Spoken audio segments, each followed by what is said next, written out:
Welcome to Tennis Spin, where we put our spin on your tennis. Where in the world is Carmen Sandiego? Where's Waldo? Some of the wheres of the world. Well, I got one more where for you right now, but you got to stay tuned.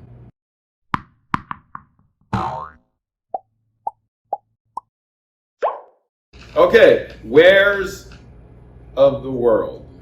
Where's Waldo? Where is Carmen Sandiego? I know Coach Gu is here, but where is Coach Chris? I've been getting a lot of questions about Coach Chris, even though I told you guys where Coach Chris was. But I will dedicate one whole show as to where Coach Chris is or may be right now. Coach Gu, we ready to go here? Maybe.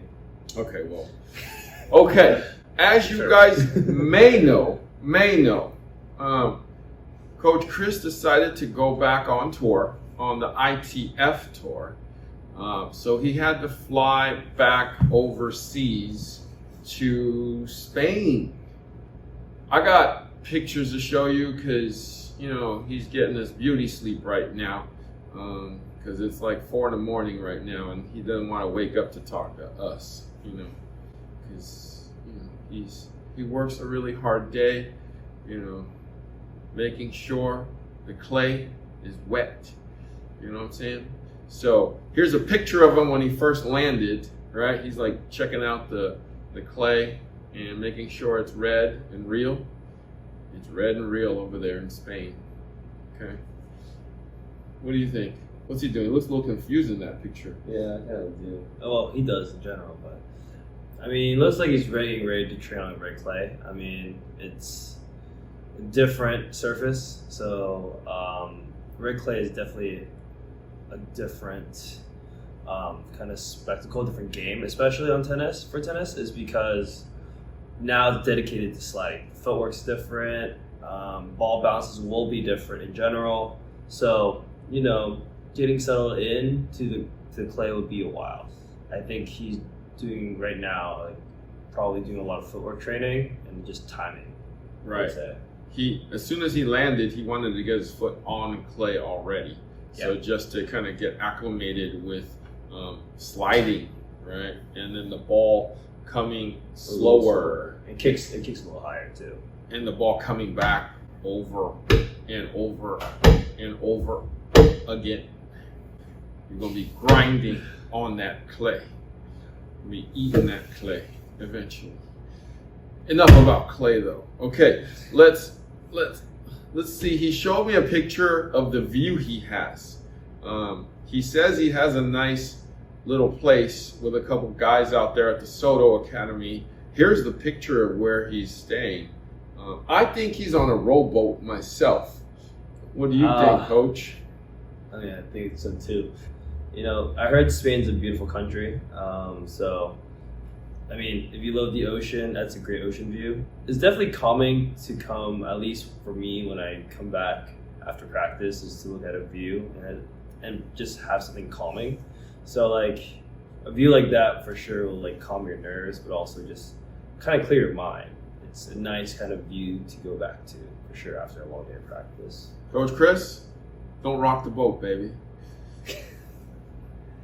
Oh, I got this one for you. I got a little video clip for you of Coach Chris here. This is what he's doing to kind of earn his keep over there. As you can see, he kind of gained a little weight, changed a little color of his face, but he's watering down the clay so that he can, basically afford to be out there. You know what I'm saying? Look at the beautiful courts. they're actually great.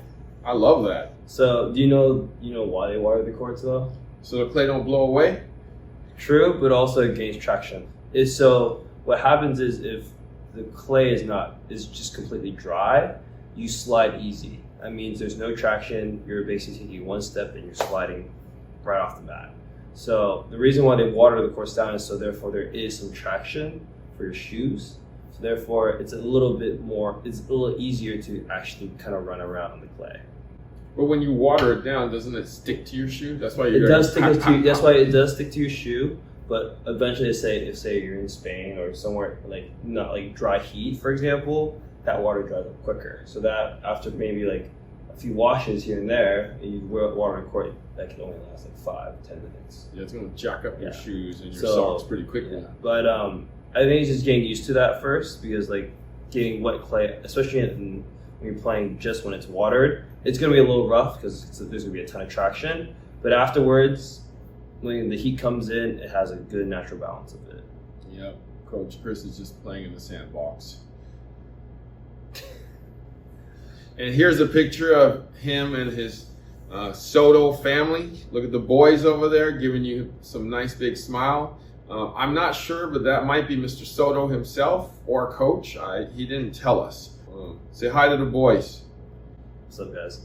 All right, let's see. Oh, here we go. Coach Chris in action. Look at that. We hitting off the back foot here on clay. We way back close to the fence. Looks like a lob. What do you think?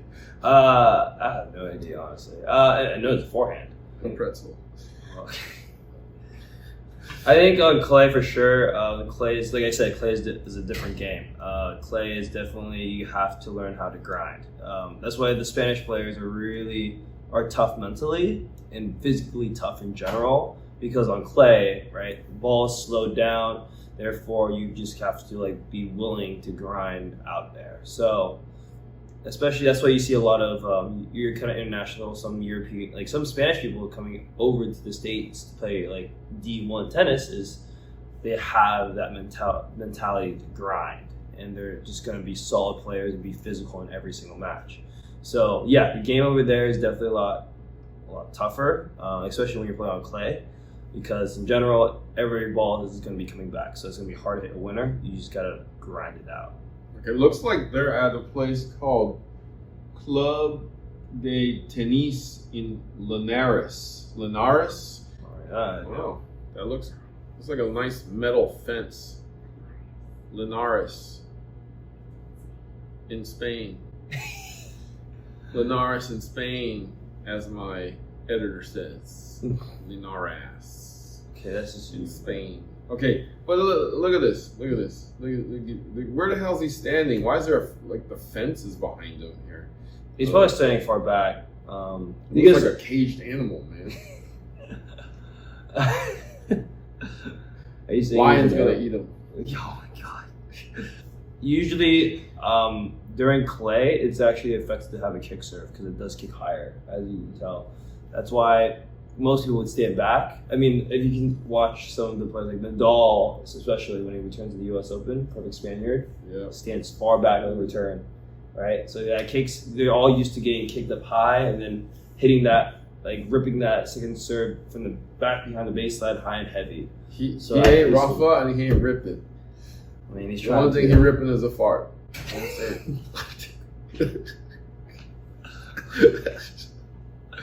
Chris, I'm so sorry. I can't do it. Looking good there, Coach Chris. Anyways, all right, so let's talk about some results here.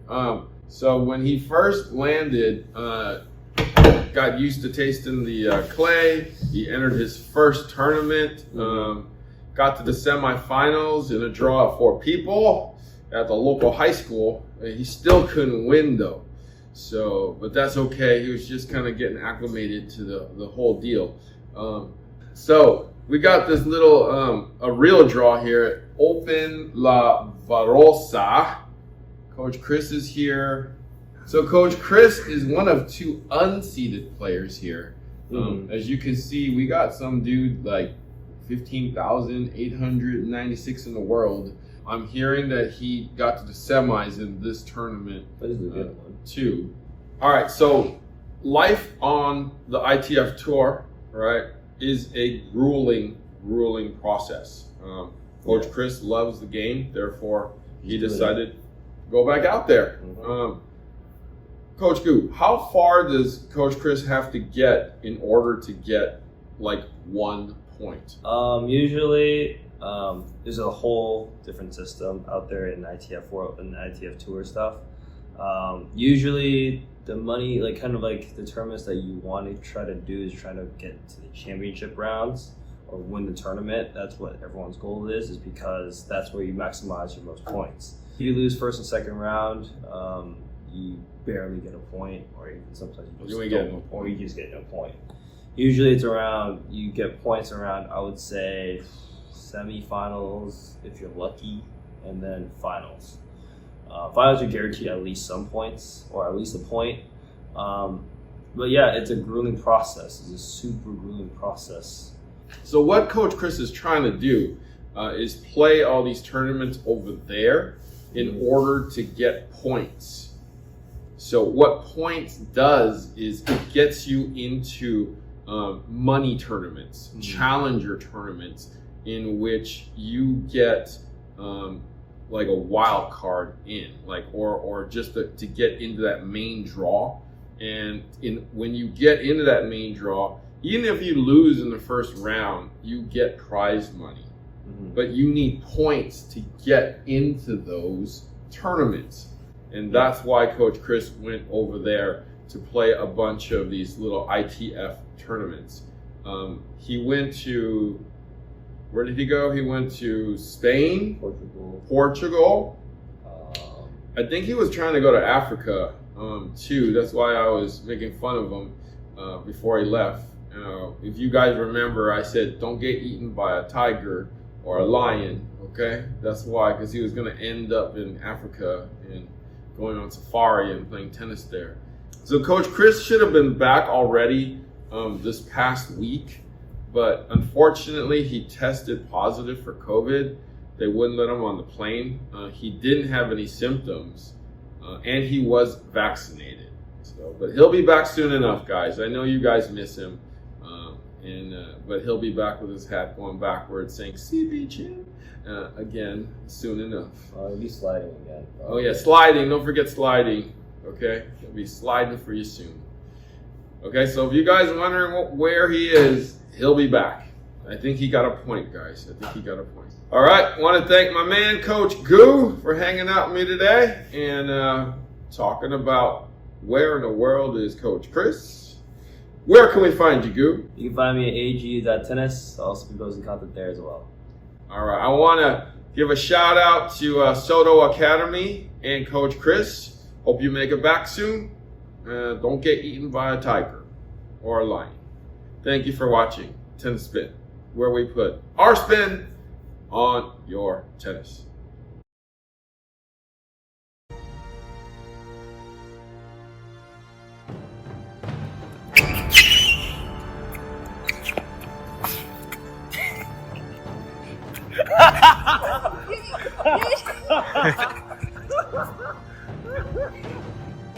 So you look like a marble slinger.